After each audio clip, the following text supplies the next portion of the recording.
¿Qué lugar fue el más extraño en donde hicieron el delicioso? Lo hicimos en el probador de una tienda de ropa y casi nos sacan con seguridad. Esto pasó hace unos 4 años, yo tenía 23 y mi novia 21.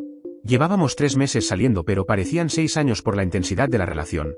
Estábamos en esa etapa donde no podíamos tenernos las manos quietas, donde cualquier lugar era una excusa para besarnos o tocarnos, donde todo era una mezcla de pasión, tonterías, adrenalina y muy malas decisiones. Esta historia es una prueba clara de eso. Era un sábado cualquiera. Uno de esos días en que uno sale sin rumbo y termina metido en un centro comercial simplemente porque no hay nada más que hacer. Ella dijo que quería buscar un vestido para la boda de su prima. Algo elegante pero sexy según sus propias palabras. Entramos a una de esas tiendas grandes, multinacionales, con decoración blanca y negra, espejos enormes y empleados uniformados con radios y caras de estar aburridos. Yo honestamente no quería entrar, pero ella me convenció con un beso en la mejilla y esa forma de mirarme que siempre terminaba por convencerme de todo. La tienda estaba llena, era fin de semana, había música pop sonando, gente caminando por todos lados, probadores con fila y empleados que apenas daban abasto. Ella empezó a escoger varios vestidos. Los sostenía frente al espejo. Me preguntaba cuál le quedaba mejor y yo solo decía todos porque en realidad le quedaban bien todos. Al final agarró 5 y me dijo: acompáñame, quiero que me digas cuál me queda mejor. Le recordé que los carteles decían máximo una persona por probador y ella solo me respondió con un guiño y un vamos rápido. Nos metimos juntos a uno de los cubículos del fondo. Era pequeño pero lo suficiente para caber los dos. Tenía una puerta corrediza mal cerrada, una banquita de metal, un espejo largo y una percha para colgar la ropa. Al principio todo parecía normal. Ella empezó a probarse los vestidos uno por uno. Me pedía que le subiera el cierre, que le arreglara el tirante, que le diera mi opinión y yo estaba ahí, sentado, viendo cómo se cambiaba a centímetros de mí, tratando de mantener la compostura. Pero no ayudaba que ella hiciera comentarios como: este es muy corto, o ¿crees que a tu mamá le parecería vulgar o sexy? Cuando se puso el cuarto vestido, uno rojo ajustado que le marcaba cada curva, se acercó a mí con esa mirada traviesa y se sentó sobre mis piernas, empezó a besarme el cuello, a decirme cosas al oído, y antes de que pudiera reaccionar ya estábamos envueltos en un momento que claramente no era apropiado para el lugar. Intenté frenarla pero ella susurraba que solo sería un segundo, que nadie nos escucharía con la música tan fuerte, que era emocionante, y bueno, me rendí como un tonto porque la verdad era emocionante. Empezamos a hacerlo ahí mismo, entre la ropa, con el corazón latiéndonos a 1000 por hora, con el miedo de que alguien nos oyera o que una cámara nos estuviera grabando desde algún rincón. Todo fue rápido, lleno de nervios, intentando no hacer ruido, riéndonos entre susurros. Ella se tapaba la boca y yo me mordía el labio para no soltar una carcajada, porque era absurdo. Estábamos teniendo sexo en una tienda llena de gente, rodeados de vestidos de fiesta, con los pies mal puestos y la puerta que se movía cada vez que nos tocábamos. Justo cuando estábamos por terminar, se escuchó un golpe seco en la puerta. Una voz firme de mujer dijo: por favor recuerden que solo puede estar una persona por cubículo. Nos congelamos. Fue como si nos hubieran echado un balde de agua helada. Ella se levantó de inmediato. Se puso el vestido como pudo y yo me subí el pantalón mientras me agachaba para que no se notara mi cara. El corazón me latía tan fuerte que pensé que se escuchaba fuera del probador. La empleada volvió a golpear y esta vez abrió un poco la puerta, no completamente, pero lo suficiente para vernos. Ahí estábamos, con la ropa desordenada, con el rostro rojo, con una expresión de culpabilidad infantil. Ella nos miró por un segundo y dijo: necesitan salir ya. Si no salen tendré que llamar a seguridad, y ahí entendimos que no podíamos hacer otra cosa que obedecer. Salimos del probador en silencio, con la mirada en el suelo, tratando de pasar desapercibidos, pero era imposible. Una señora mayor nos vio salir y frunció el ceño. Otra pareja nos miró y se rió disimuladamente. Fue la caminata de la vergüenza más larga de mi vida. Ella aún tenía el vestido puesto y yo no sabía si reírme o esconderme bajo una percha. No compramos nada, solo salimos rápido. Subimos al carro y en cuanto cerramos la puerta empezamos a reír como locos. Era risa nerviosa, de esa que uno suelta cuando no sabe si estuvo a punto de ser arrestado o si simplemente fue una gran historia para contar en el futuro. Nos miramos y dijimos: no lo volvemos a hacer nunca más.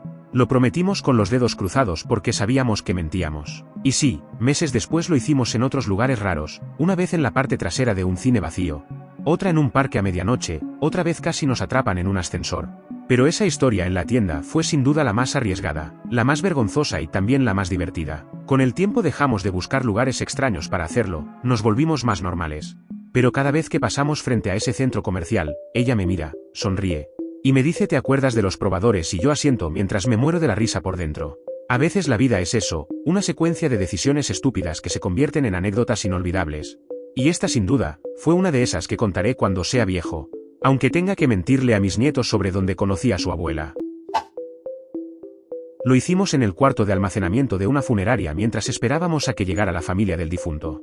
Nunca pensé que viviría algo así y mucho menos en un lugar tan improbable. Esto ocurrió hace ya varios años, cuando yo tenía 24 y trabajaba en una funeraria pequeña ubicada en un pueblo donde todos se conocían. Era un trabajo tranquilo pero con momentos muy tensos, el tipo de empleo donde pasas largas horas en silencio, rodeado de flores, luto y miradas tristes, donde aprendes a moverte despacio, a hablar bajito y a respetar el dolor de los demás. En ese tiempo trabajaba de lunes a sábado en el turno de la tarde y parte de la noche. Me encargaba de recibir a las familias, preparar la sala, encargarme de detalles logísticos y cerrar el lugar al final del día.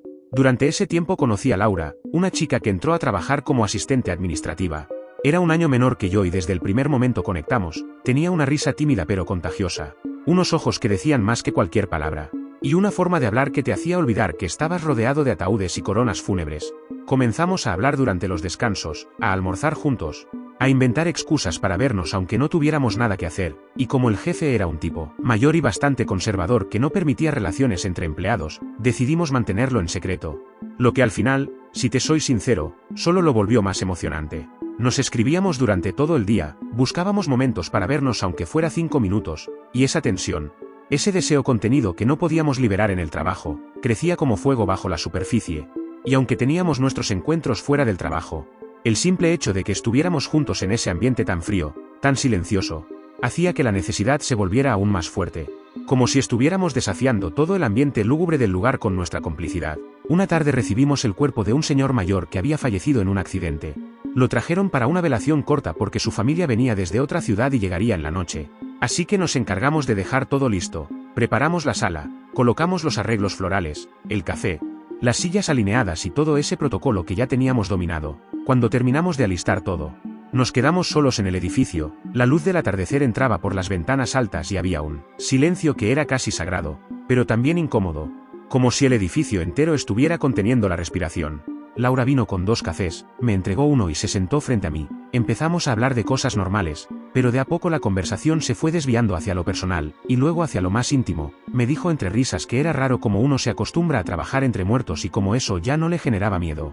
Que lo que sí le asustaba era quedarse atrapada en la rutina, vivir una vida sin locuras, sin historias para contar. Yo me reí y le dije que trabajar en una funeraria ya era lo suficientemente raro, que no necesitábamos sumar más locuras a la lista. Pero entonces me miró fijo, con esa mirada que ella tenía cuando estaba a punto de decir algo fuera de lugar, y me soltó en voz baja que siempre había tenido una fantasía un poco retorcida, que le parecía excitante la idea de hacer el delicioso en un lugar donde nadie se lo esperaría, donde fuera imposible que eso ocurriera, y que en ese momento, ahí, solos en la funeraria, sentía que era ahora o nunca. Al principio pensé que estaba jugando, le dije que no dijera esas cosas porque no iba a poder concentrarme. Pero se levantó sin decir nada más, me tomó de la mano y me llevó directo al cuarto de almacenamiento.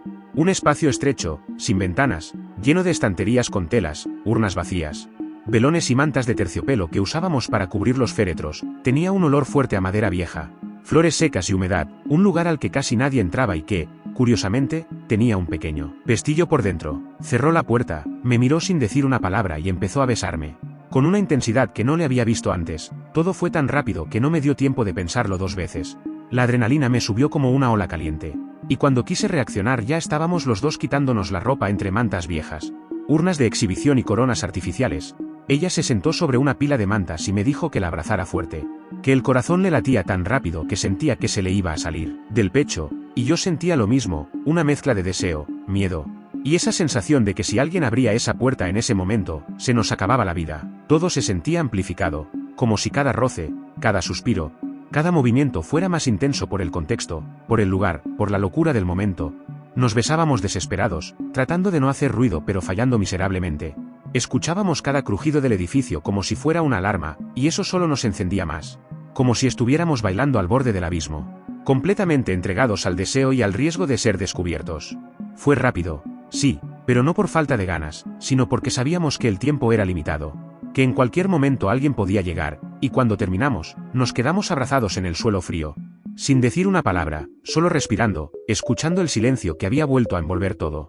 Hasta que por fin, Laura dijo que necesitábamos salir de ahí antes de que pasara algo. Nos arreglamos la ropa, nos miramos en el pequeño espejo que había en la pared del pasillo, y regresamos a la oficina como si nada hubiera pasado. Minutos después llegó la familia del difunto, entraron con su tristeza a cuestas, sus trajes oscuros, sus palabras medidas y su dolor contenido, y nosotros ahí, de pie, con cara de solemnidad, atendiendo como si todo estuviera en orden, como si no acabáramos de hacer la cosa más loca y arriesgada de nuestras vidas justo al lado de donde se iba a velar un cuerpo. Con el tiempo dejamos de trabajar en esa funeraria, cada uno tomó caminos diferentes y la relación con Laura se fue apagando poco a poco, sin dramas, sin culpas, pero esa noche quedó grabada como una marca en la memoria, como una historia que nunca contamos a nadie pero que de vez en cuando recordamos con una risa culpable y una mirada cómplice. Y lo más curioso es que cada vez que paso por una funeraria, por más triste o silenciosa que sea, no puedo evitar que me venga a la mente esa noche, ese cuarto oscuro, ese momento en que la vida y la muerte se cruzaron por unos minutos para regalarnos una historia tan absurda como inolvidable.